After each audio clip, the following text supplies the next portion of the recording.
দেখো, পৃথিবীতে ক্রমশ জলের অভাব হচ্ছে। এদিকে চাষবাস করার জন্য প্রচুর জলের দরকার।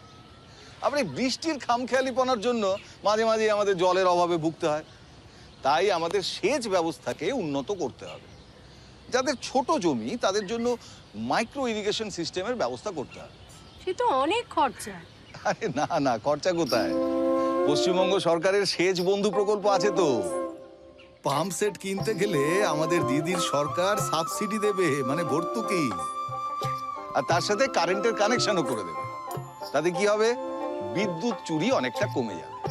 আর তার সাথে রয়েছে ওই যে লিখলাম জল ধরো জল ভরো প্রকল্প, মানে বৃষ্টির জল বা রোজকার ব্যবহারের জল ধরে রেখে কিভাবে তাকে সেচের কাজে ব্যবহার করা যায় সেটা আমরা সবাই শিখব।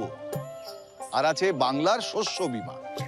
অতিবৃষ্টি বা অনাবৃষ্টিতে যদি ফসলের ক্ষতি হয় তাহলে মা মাটি মানুষের সরকার ক্ষতিপূরণ দেবে। হ্যাঁ, আর তার সাথে যদি তোমরা চাষবাসের যন্ত্রপাতি কিনতে চাও তার জন্য ভর্তুকি দেবে আমাদের প্রিয় দিদির সরকার। বুঝতে পেরেছো সবাই? বেশ, এবারে তোমাদের কাজ হচ্ছে তোমরা নিজেরা যেটা বুঝলে সেটা অন্যদেরকে বোঝাবে, বাড়ি বাড়ি গিয়ে সবাইকে বোঝাবে, ঠিক আছে? বাহ।